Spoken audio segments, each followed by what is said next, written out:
Okay, we have lesson, what is it, 17? 19. Lesson 19? Yeah. Sahasrara Chakra. That's the last chakra we discussed. Sahasrara Chakra is the crown chakra. Crown chakra, mentioned many times before because of all those wonderful characteristics that are located in that chakra.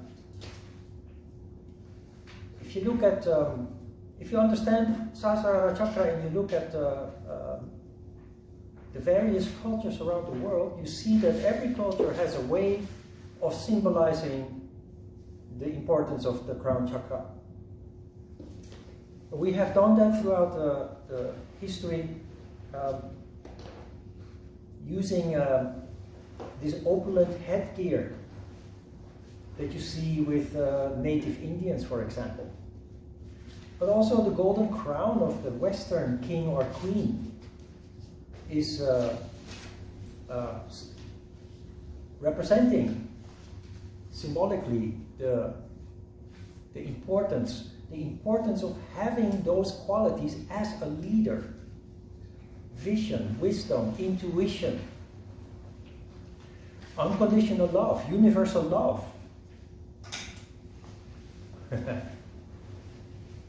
I think what you see now is a transition from the underbelly to those characteristics. I'm talking about politics, of course. We go to 4 years of healing, I think. Healing and unifying. We talked about the importance of this chakra before in relation to when you work in a company. All of you throughout life, you must have experienced the difference between a manager or a boss who has those qualities and a manager or a boss who doesn't. It is totally opposite. A manager who possesses these qualities leads to harmony in the company. The people working there, they like to go to work in the morning, and they are productive, and they are relatively happy spending their time working in that company. When a manager does not possess the qualities of the crown chakra, there is division, there are power struggles, people have to drag themselves to work in the morning, and while at work they're constantly looking at the clock, just waiting for the next coffee break or lunchtime or better time to go home. And productivity is low.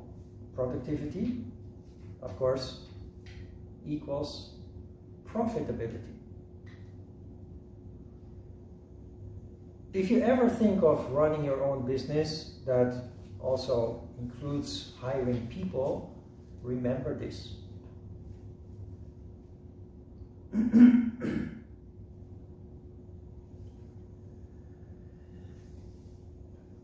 The crown chakra is the 7th chakra from the bottom, and it explains where the expression 7th heaven comes from. When your energy is at the level of the crown chakra, that's only possible when there is sattva. And sattva inherently means a sense of well-being that we throughout history have called paradise or heaven.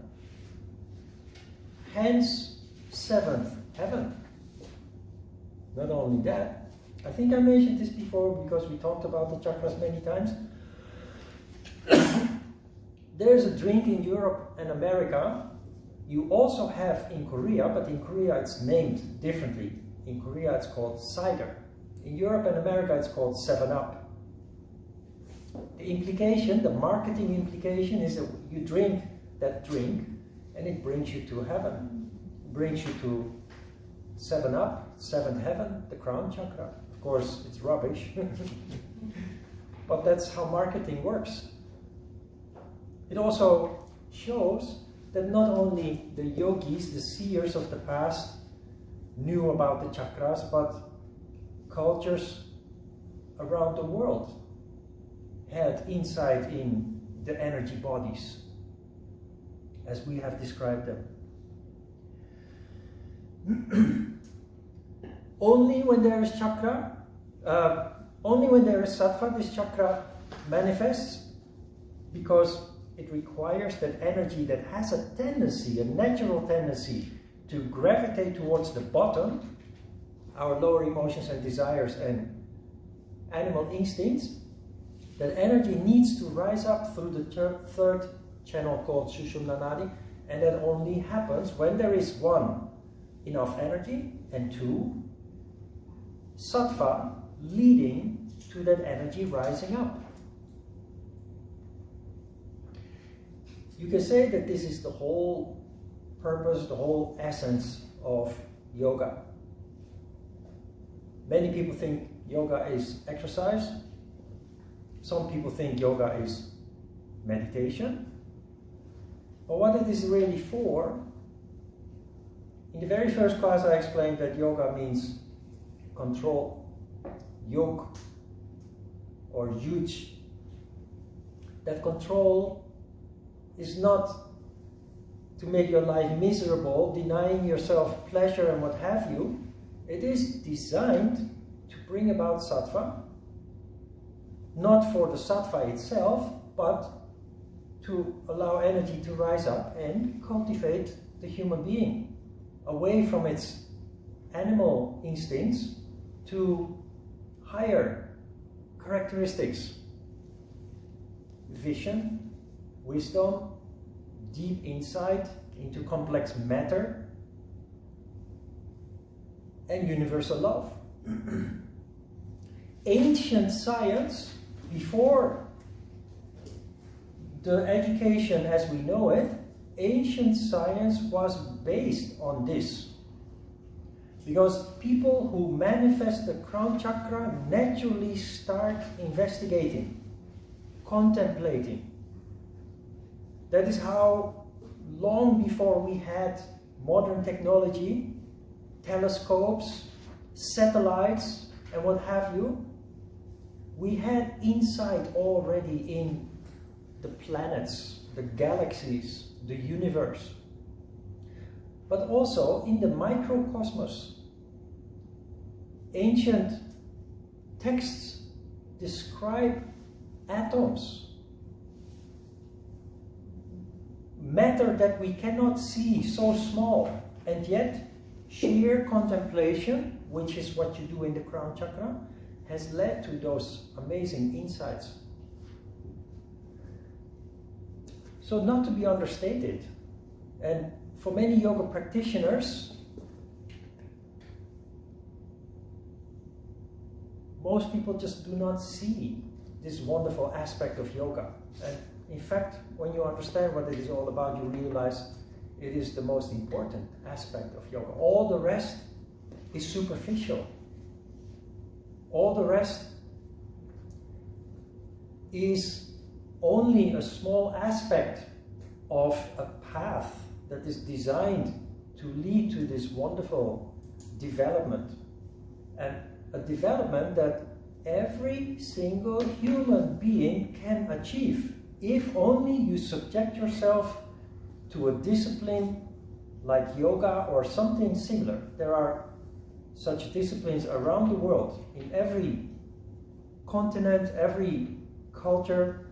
If you look at history, you see that every culture has its own way of achieving this.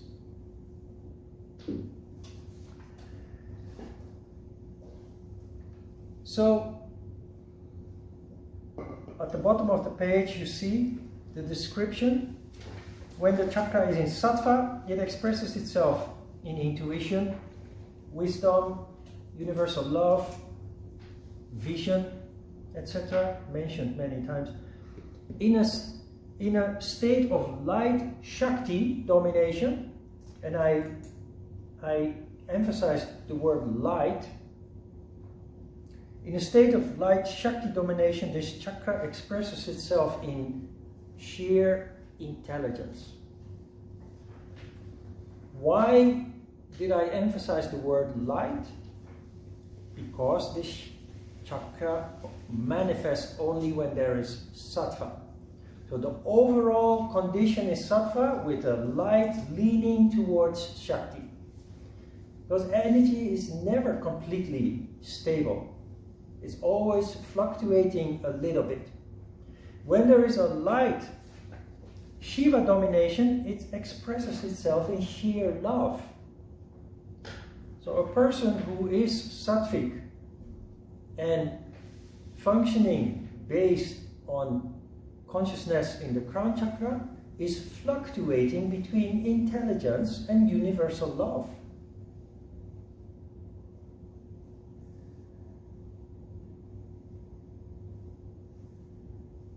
So here you see the importance of stability for children growing up.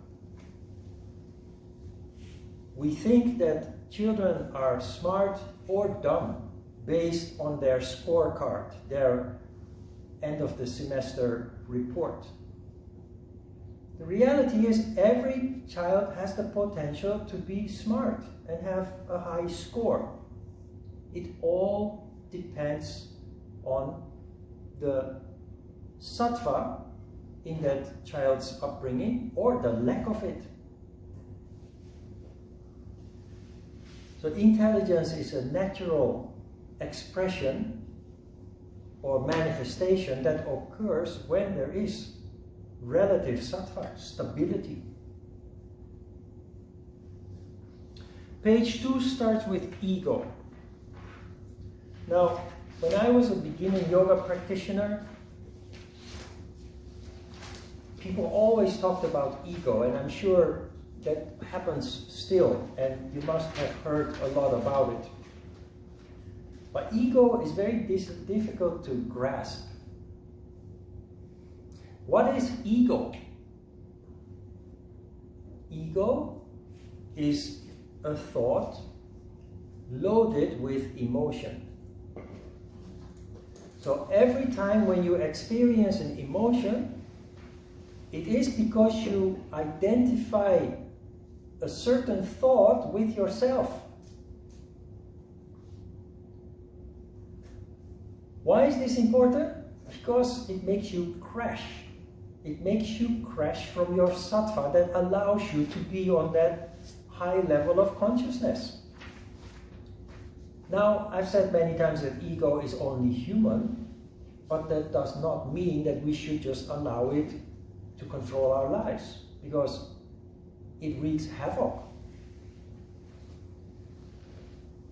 Ego, in many scriptures, is described as something that needs to die. That is not the reality. Ego is an important aspect of who we are. The problem occurs when there is no control. A person with a big ego that is not under control, it leads to evil, it leads to abuse, it leads to disharmony, division. A person with a big ego leads to, that is under control, that leads to unification. It leads to care. It leads to the bigger picture.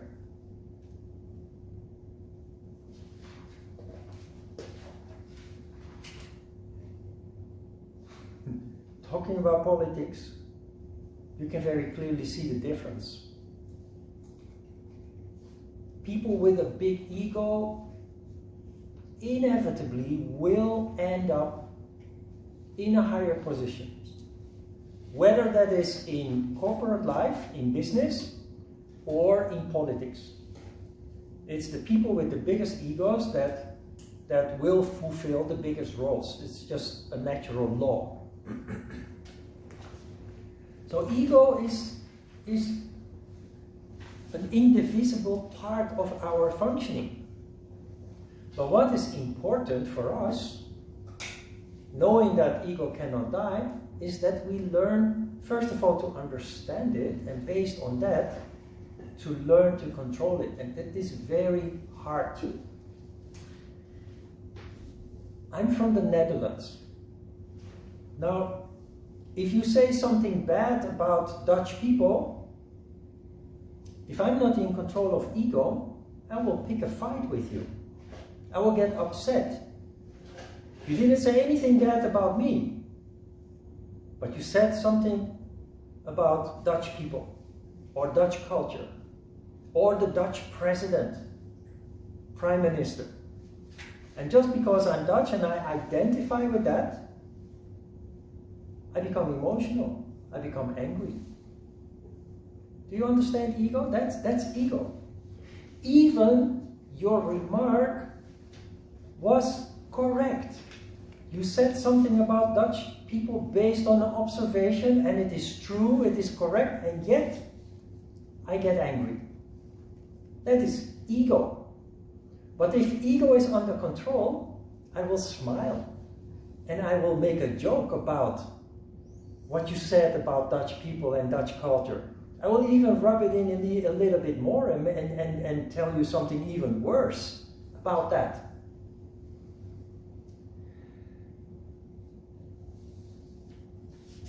When,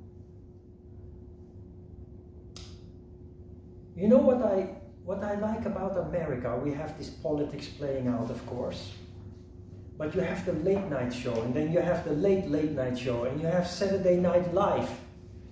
Those programs are mocking the president on a daily basis. And it's okay. He probably doesn't like it, but he can't do anything about it. If you do this in Thailand, Thailand is known for jailing people who say something negative about the king. That is ego. Do you recognize what ego is? The example of those programs that are mocking the politicians, the Britons, the British are they are the champions in humor, in comedy, in mockery. Spitting Image is about the politicians. And the way they portray the politicians with those puppets in Spitting Image is horrible. If you don't control your ego, yes, you would throw those people in jail. But no, we make more jokes about it. We enjoy the comedy, the mockery, the humor. The reason why we like Mr. Bean, John Cleese, all those clowns, is because it puts our ego, it helps us to rationalize our ego. It allows us to just laugh off and stop taking ourselves so serious for a moment. It's very liberating. But if you don't understand it, your ego explodes, and yes, you might throw somebody in jail or kill somebody because they made a joke about it.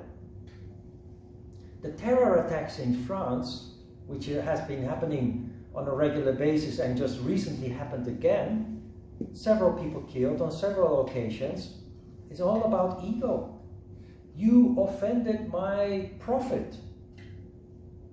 A person who might actually be fiction, not actually having really lived, is ego.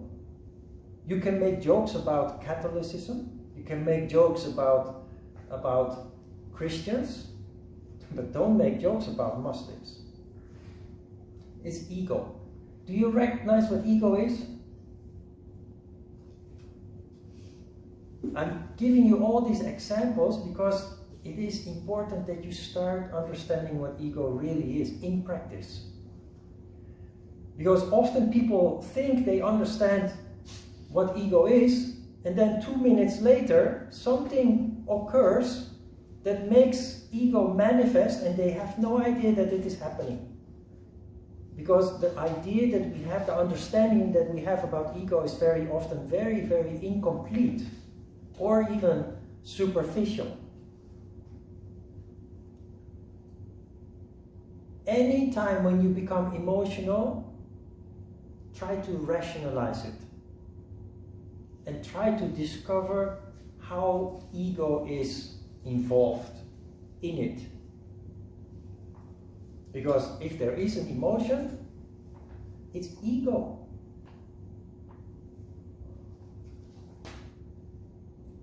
Also, in very valid cases, when somebody dies, it makes you sad and you cry. But it's mainly because of ego, because you identify with death, you identify with the suffering of that person, you identify with the fact that you will have to live your life without the presence of that person. But it dominates people's lives.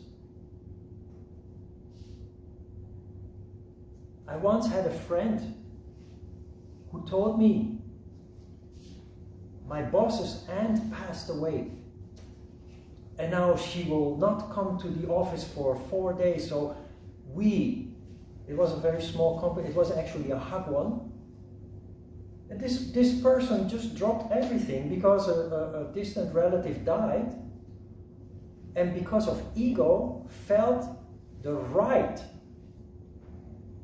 to draw attention to her sadness. Yes, you have a right, but in that case it affects so many people who do not know how to manage the Hagwon, the company. But Wonjangnim is not there.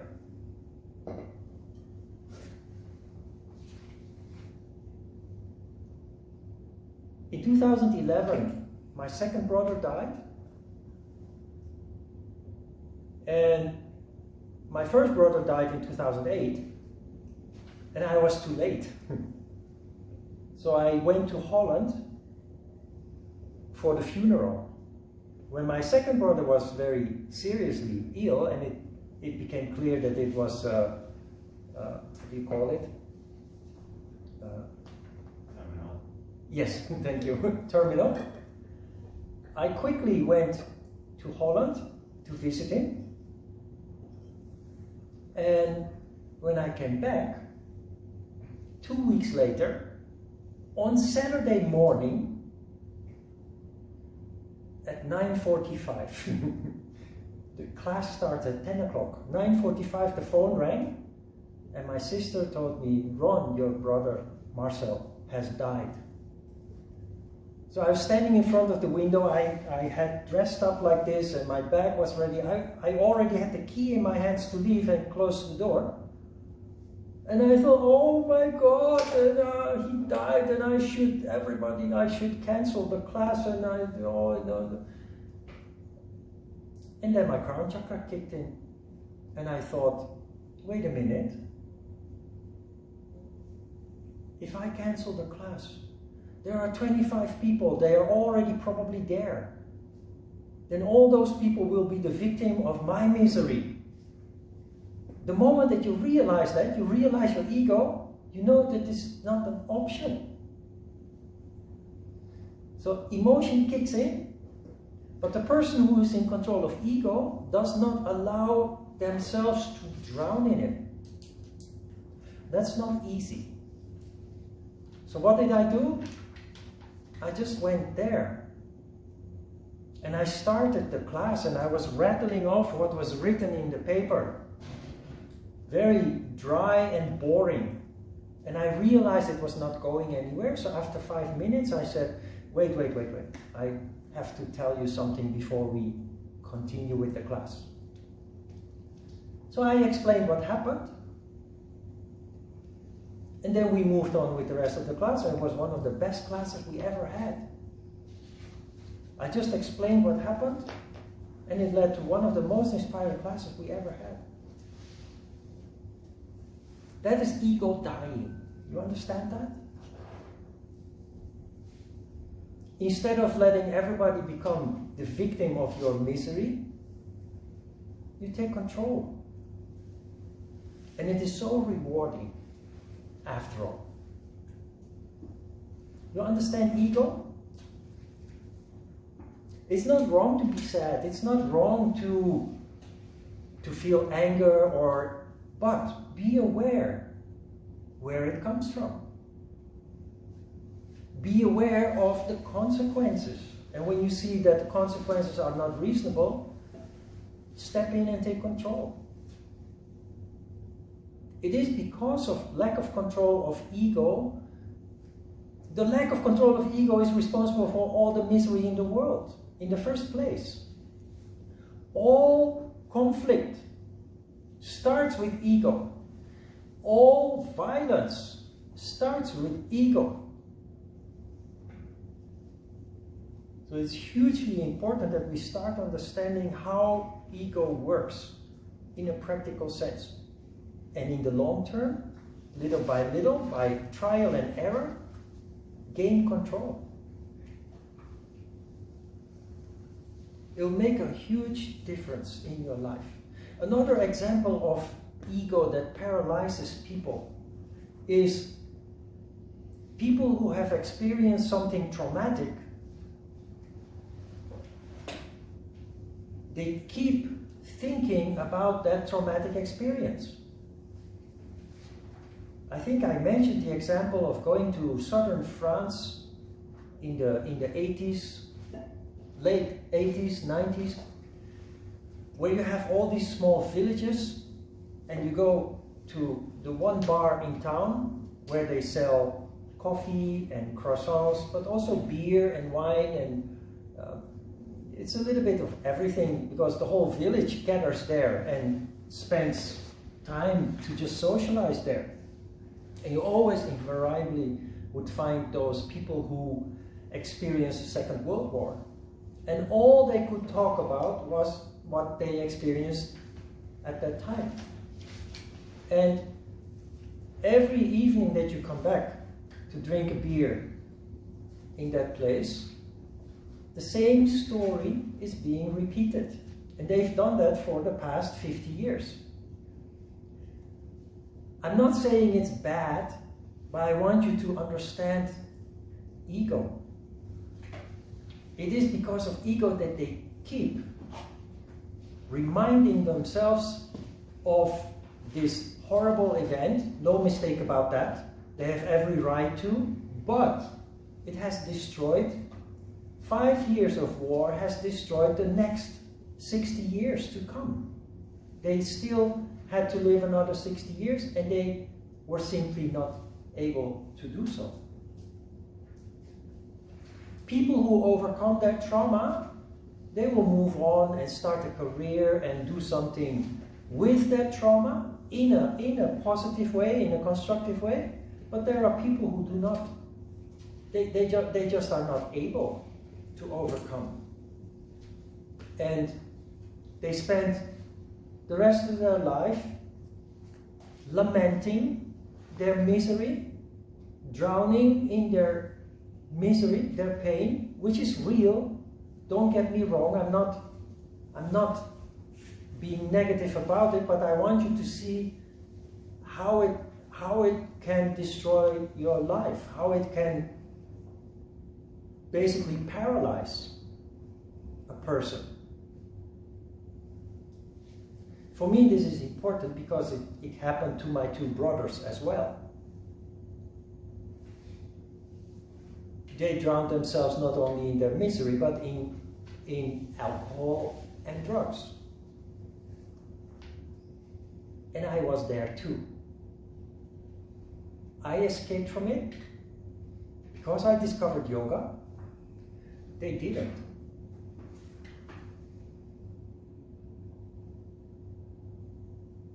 You understand how this works?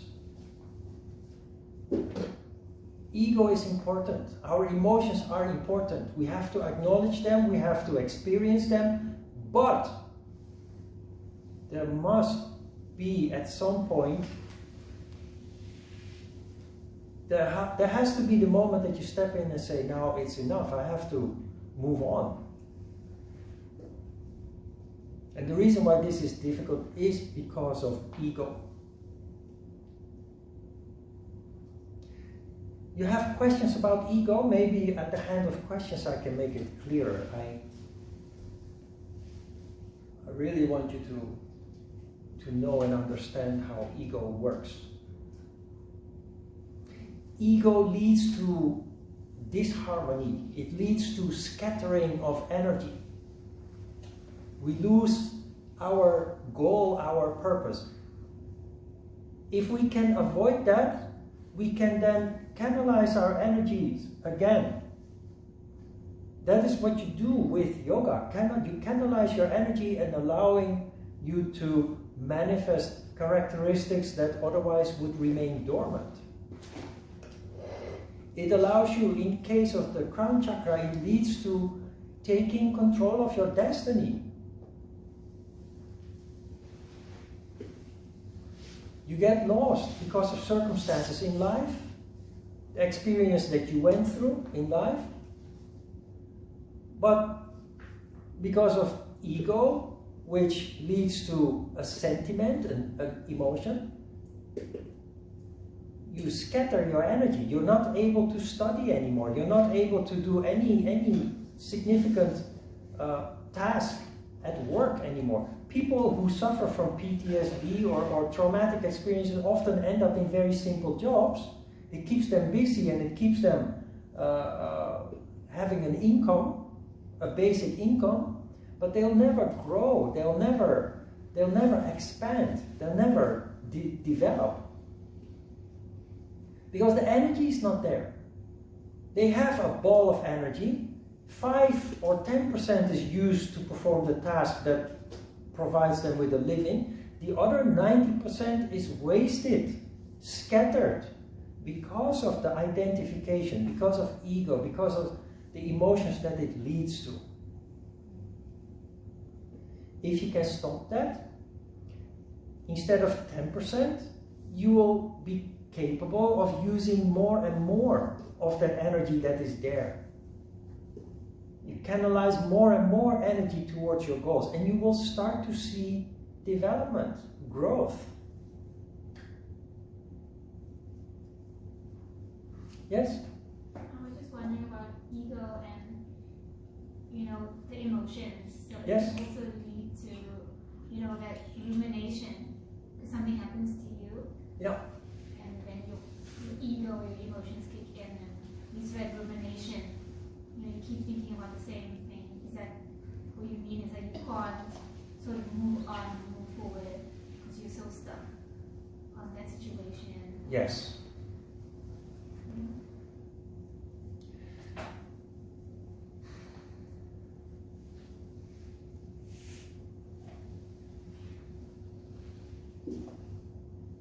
When I discovered yoga, I canalized my energy towards yoga, but was still very distracted.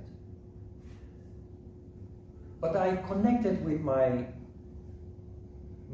myself with a capital S. It's called Svarupasthiti, being seated in the self. You connect with your essence and that leads you somewhere.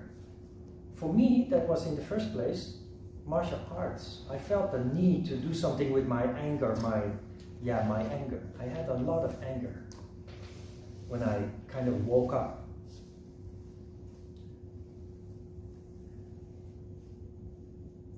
The next step for me was, after the several years of sweating and working out, the next step for me was to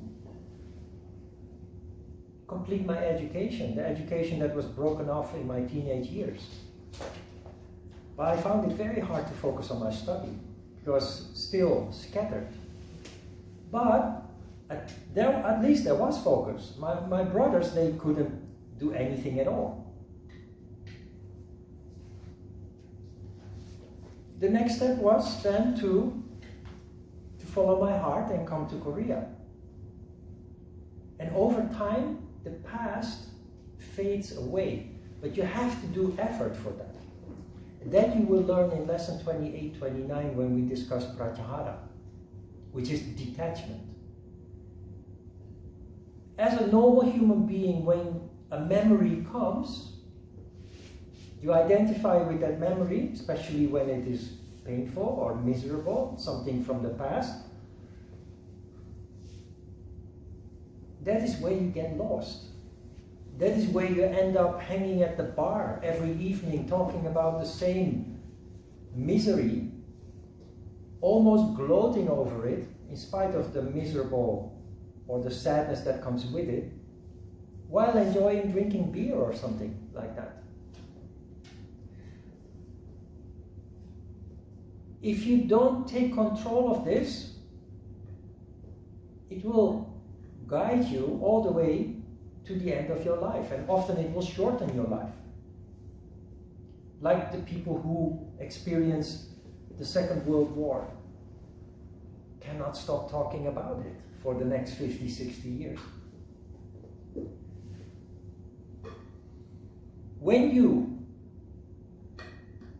discover there is another way, when you discover that apart from where you were born and the circumstances in which you grew up, that there is an essence inside you besides that. Because in first instance you identify with where you were born and the circumstances in which you grew up.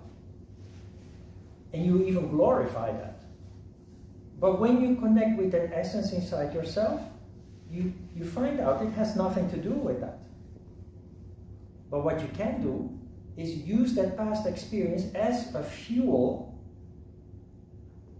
to move forward and actually manifest your true characteristics. The anger that I felt, instead of leading to self-destruction with drugs and alcohol, has led me to manifest the things that I'm doing now. It has allowed me to do things that people thought, either they thought it's crazy to pursue that, or they thought you're just dreaming, you're not being realistic, you're not with your both feet on the ground.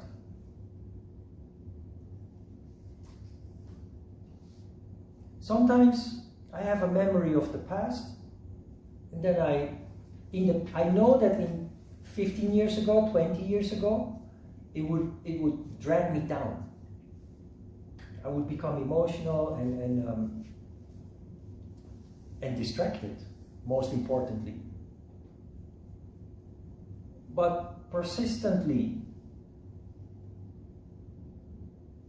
dealing with these distractions, consciously saying, I know you, practicing pratyahara, detachment, I know you, I've thought about you. Those memories become like an old friend. They visit you sometimes, but they don't really touch you anymore. There was a time that it made you very emotional, unstable, and distracted because you were not able to control it. It engulfed you. If you start taking control, you will learn that in a couple of weeks. The moment you become consciously aware of that thought being there, leading to an emotion, you immediately step in and say, no, I'm done with this. Not anymore. But the next thing you need to do is you must withdraw your energy from that feeling and redirect it to something else. Something of your own choice. Something constructive, positive. And for me, yoga has helped enormously in that process. Because every time I practice yoga, I feel like a reset is occurring. And I'm in the present. If I don't practice for a little while, I go back to my old condition. So once you practice yoga and you start to experience how it affects you, I say with a smile, you become doomed to practice for the rest of your life. Why? Because it makes such a big difference in how you function. It makes such a big difference in how you feel throughout the day. Yoga is a stabilizer. If you practice yoga correctly, the way we do, sometimes people say, oh, Ron, I don't have time to practice meditation, and they feel kind of guilty about it. And I say, no, don't worry. If you practice asana correctly, it's a meditation in itself, and it has the same reset power as the meditation would do for you. If you have no time to meditate, then do your asana properly. It doesn't have to be an hour. If you have no time even for asana, 15 minutes, 20 minutes, that's marvelous. You know where the expression comes from, turning lead into gold? I think still these days, alchemists are trying to turn lead into gold. Everybody would like to have gold out of nothing, right? Well, somebody should teach them yoga. But turning lead into gold is only symbolism of turning chaos into sattva, into harmony. The pot of gold at the end of the rainbow, similar. Likewise, it's symbolism for sattva.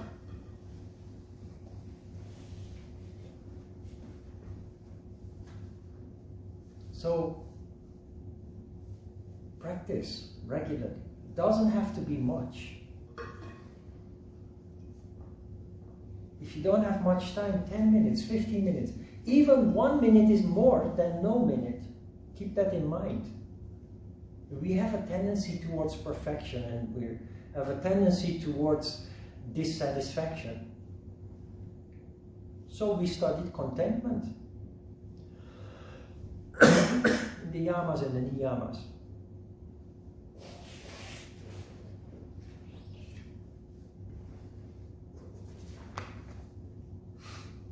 Do we have here? Good. Other questions? It became mostly about ego and less about the crown chakra, but it's very much related, because if ego is not under control, manifestation of the crown chakra simply is not possible.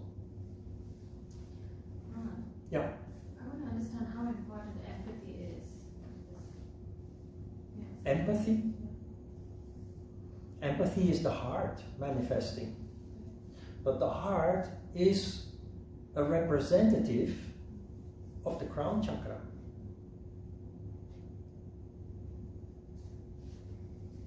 If there is no empathy, there is violence, there is selfishness, there is suffering.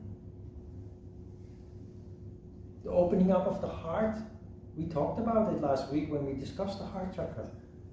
That has a huge implications for mankind, because the person who opens their heart influences all the people around them. Ajita used to say, if only 1 in 100 people would practice yoga, there would be no crime in the world anymore. And the reason for that is those 99 people who don't practice yoga, they benefit from this one person who radiates the sattva, the universal love. It really does. Maybe not 99 people, it can be less, but it can also be more. The person whose heart is manifesting has a considerable influence over their environment. At home, in the workplace, at school, even among neighbors.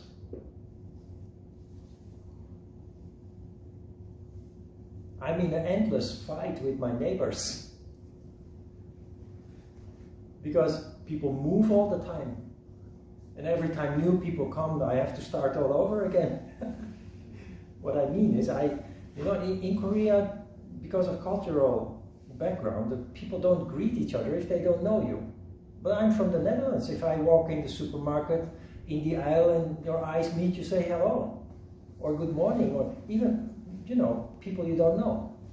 You make a walk in the park on Sunday afternoon, eyes meet with somebody and you greet. I'm used to that. So I do that also to people who don't like it. But they start to like it, they start to appreciate it. So our apartment block, most people greet each other now. But people move all the time. Twice a year you have moving season here. And like 30% of all people are moving. So all those new people come and they, in the beginning, they have these expressionless faces and they look at you and they just look away. And so I'm always battling, always. But it works. It's a little bit tiring sometimes. But does that answer your question? I'm formulating thoughts in my mind. Now, I was trying to understand empathy, not in terms of the heart chakra, but more in terms of the crown chakra. Yes. The heart chakra is only the manifestation of the crown chakra. That's something I was trying to understand. The crown chakra itself doesn't express itself other than through the heart. That's a little bit difficult to explain, but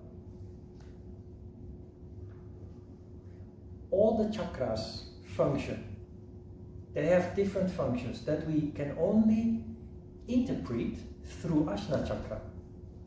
Ajna chakra is like the secretary sitting behind the desk with 6 different telephones. So the telephone rings and it's Muladhara chakra saying, hey, danger around the corner, or you need to go to the toilet, or the other telephone is giving you some deep insight that you suddenly have. But it's through Ajna chakra that you rationally understand what you feel, what you think, what you perceive on all levels of your being. The heart chakra has it has some practical functions, like everything involving the skin, touch, grasp. There's a practical function.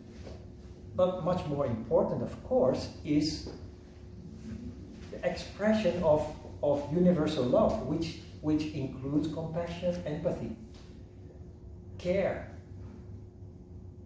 And the importance of that cannot be overstated. Like Ajita said, if 1 in 100 people would practice yoga, because of the manifestation of the heart, there just wouldn't be war anymore, there would be no crime anymore. Close to Amsterdam, already 50 years ago or so, somebody established a community, a large community that functions like a city or a big village, where it's a Zen community. So only people who practice Zen Buddhism, I guess you should call it, they live in that community. But it's quite an expansive community, thousands of people, and the statistics just show the results in schools are very high, also among people that are from outside the community, and levels of crime are just very, very low in and around that community. So it has a direct effect on people when people function from the heart. And you know, my family members, my sisters, and my oldest brother, the only brother remaining, they don't understand why I care so much about what is happening in America.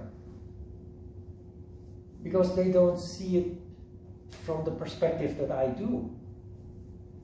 Well, I see a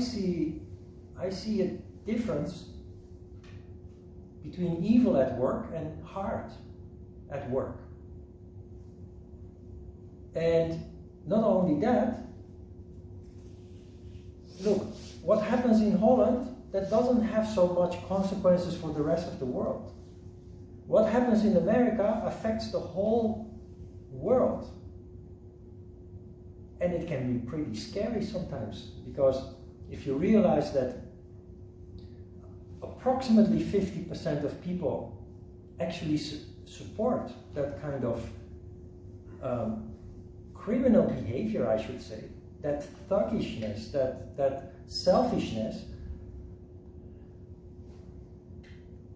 in the end, again, the good prevailed, but it can easily flip over again. What I see is 8 years of chaos and 8 years of healing. When Bush was nothing compared to Trump. But when Bush was president, it did lead to conflict around the world. I'm not talking about America, otherwise it wouldn't be that much interesting. But it's influencing what's happening in the Middle East, in Asia, everywhere, in Europe. But Trump is a Bush on steroids.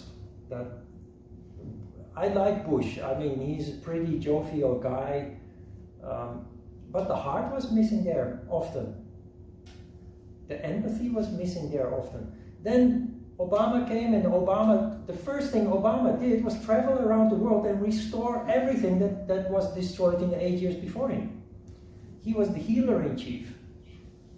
And I know that Biden is going to do the same. So, talked a little bit about that with Artina before the class started. The problem with the political system in the US is that they have only two parties. And they're always fighting each other, which is human. The advantage of Europe, the European political system, in all European countries, is they have multiple parties. I think Holland alone has like 13 political parties. So when there are elections, even if they elect a populist party, they always have to team up with 3 or 4 other parties. They have to create a coalition, as they call it. So they will never be able to determine the policies. They are being, it's like throwing oil on the waste. And you know, sometimes it's frustrating because to make decisions in a multi-party democracy, it takes ages sometimes. But at least you don't have these total opposites that they're always, it's so inefficient. They're losing so much time and energy with their petty wars, their political wars.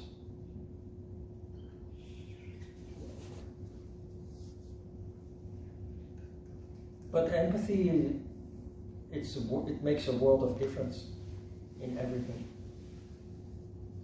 We talked about the heart chakra. You remember that the heart chakra requires alertness of a deer. Why? Because when you are emphatic, when you are compassionate, when you do manifest universal love, at the same time you make yourself very, very vulnerable. You open yourself up to harm from people who are not so well-intentioned. So you have to always be alert. Now there are people who oppress their tendency towards compassion and empathy, because this is a cold and dangerous world where you can get hurt. But you should never allow that to happen, because with that you kill those marvelous characteristics of the crown chakra. Insight, wisdom, intuition, etc. It all goes together with empathy and compassion and love. You cannot just pick and choose. Cherry picking, they call it. Like, okay, I want to have some wisdom and intuition, but I don't want the other part. I don't want the love and the compassion and the empathy, because that makes me vulnerable. It opens me up to hurt. Doesn't work like that. It goes together. You kill the one, then you kill the other two. And then you end up in a very grey and boring existence. Life is wonderful, but you have to stay alert. The alertness of the deer in the heart chakra. But do not allow it to be killed for any reason whatsoever, or by anybody. In that sense, we do live in a very challenging world.